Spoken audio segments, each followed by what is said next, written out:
ಎತ್ತಿ ಹಿಡಿತಿರುವಂತಹ ಕಾವೇರಿ ನೀರು ನಿರ್ಮಾಣ ಪ್ರಾಧಿಕಾರ ಏನು ಆದೇಶವನ್ನು ಹೊರಡಿಸಿದೆ ಅದು ಕನ್ನಡಿಗರ ಪಾಲಿಗೆ, ಕರ್ನಾಟಕದ ಪಾಲಿಗೆ ಮರಣ ಶಾಸನ ಅಂತಲೇ ಹೇಳ್ಬೋದು. ಇವತ್ತು ಕಳೆದ 25 ವರ್ಷಗಳಿಂದ ಕರ್ನಾಟಕ ರಕ್ಷಣಾ ವೇದಿಕೆ ನಮ್ಮ ರಾಜ್ಯಾಧ್ಯಕ್ಷರು ಟಿ.ಎ. ನಾರಾಯಣಗೌಡರು ಈ ನೆಲ ಜಲಕ್ಕೋಸ್ಕರ ಹೋರಾಟ ಮಾಡಿಕೊಂಡೇ ಬಂದಿದ್ದಾರೆ. ಈ ಕಾವೇರಿ ಸಂಘರ್ಷ ಇದು ನಿನ್ನೆ ಮೊನ್ನೆಯದಲ್ಲ. ನಮ್ಮ ಕರ್ನಾಟಕದ ಡ್ಯಾಮ್ KRS ಇರ್ಬೋದು, ಆಲಂಗಿ ಇರ್ಬೋದು, ಹಾಗೆ ಹೇಮಾವತಿ ಡ್ಯಾಮ್ಗಳಲ್ಲಿ ಇವತ್ತು ಬರಗಾಲದ ಪ್ರಯುಕ್ತ ನೀರು ಬತ್ತೋಗಿದೆ.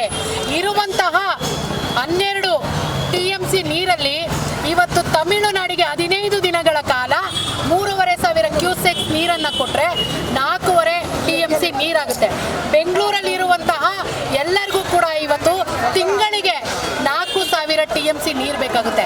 ಇನ್ನು ಉಳಿದಿರುವಂತಹ ನೀರಲ್ಲಿ ಕುಡಿಯೋದಕ್ಕೆ ಆಗುತ್ತಾ ಅಥವಾ ನಮ್ಮ ರೈತರಿಗೆ ಬೆಳೆ ಬೆಳೆಯೋದಕ್ಕಾಗುತ್ತಾ? ಇವತ್ತು ಬರಗಾಲದ ಪ್ರಯುಕ್ತ ನಮಗೆ ಕುಡಿಯೋದಕ್ಕೆ ನೀರಿಲ್ಲ, ರೈತರಿಗೆ ಬೆಳೆ ಬೆಳೆಯೋದಕ್ಕೆ ನೀರಿಲ್ಲ, ತಮಿಳುನಾಡಿಗೆ 2ನೇ ಬೆಳೆ ಬೆಳೆಯೋದಕ್ಕೆ ನೀರು ಕೇಳ್ತಾ ಇದ್ದೀರಲ್ಲ, ಇದು ಯಾವ ಅವೈಜ್ಞಾನಿಕ ಹೇಳಿಕೆ ಅಂತ ಹೇಳಬೇಕು. ಇದು ಕನ್ನಡಿಗರ ಪಾಲಿಗೆ ಯಾವುದೇ ಸರ್ಕಾರ ಬರಲಿ, ಯಾವುದೇ ಆಡಳಿತ ಬಂದರೂ ಕೂಡ ಕನ್ನಡಿಗರ ಪಾಲಿಗೆ ಮರಣ ಶಾಸನ ಮಲತಾಯಿ ಧೋರಣೆನೇ ಮಾಡ್ಕೊಂಡ್ ಬಂದಿದ್ದಾರೆ.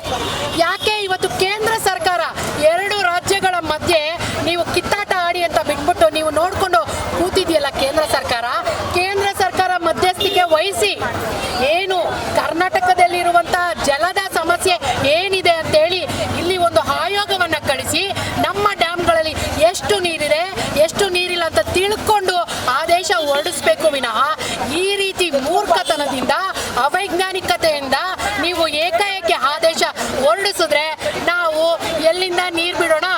ಇವತ್ತು ಪ್ರತಿಯೊಬ್ಬ ಮನುಷ್ಯನ ಮೂಲ ಹಕ್ಕು ಅಂದ್ರೆ ಅದು ಕುಡಿಯುವ ನೀರು. ಆ ಕುಡಿಯುವ ನೀರನ್ನೇ ಕಿತ್ಕೊಂಡು ನೀವು ಪಕ್ಕದ ರಾಜ್ಯಕ್ಕೆ ವ್ಯವಸಾಯಕ್ಕೆ ಕೊಡ್ತೀನಿ ಅಂತಿದ್ದೀರಲ್ಲ, ಇದು ಯಾವ ನ್ಯಾಯ ಸ್ವಾಮಿ? ನಿಮ್ಮ ರಾಜಕೀಯ ಬೇಳೆ ಬೇಯಿಸ್ಕೋಬೇಕು, ನಿಮ್ಮ ರಾಜ್ಯದಲ್ಲಿ ನಿಮ್ಮ ವೋಟ್ ಬ್ಯಾಂಕ್ಗಳನ್ನ ಮೆಚ್ಚಿಸ್ಬೇಕು ಅಂತೇಳಿ ಇವತ್ತು ಕನ್ನಡಿಗರನ್ನ ಈ ರೀತಿ ಅನಾಥರಾಗಿ ಮಾಡಿ ಕನ್ನಡಿಗರಿಗೆ ಮಲತಾಯಿ ಧೋರಣೆಯನ್ನ ನೀಡ್ತಾ ಇದ್ದೀರಲ್ಲ, ಇದು ಯಾವುದೇ ಕಾರಣಕ್ಕೂ ಕನ್ನಡಿಗರು ಒಪ್ಪೋದಿಲ್ಲ. ನಮ್ಮ ರಾಜ್ಯ ಸರ್ಕಾರ ಈ ವಿಚಾರದಲ್ಲಿ ಕನ್ನಡಿಗರ ಪರವಾಗಿ ನಿಲ್ಲಬೇಕು.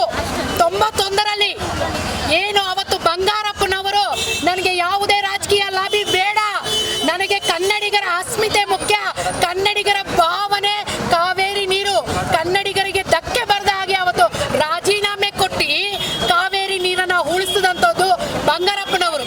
ಅವರ ಶಿಷ್ಯರು ಅಂತ ಹೇಳ್ಕೊಳ್ಳುವಂತಹ ಡಿ.ಕೆ. ಶಿವಕುಮಾರ್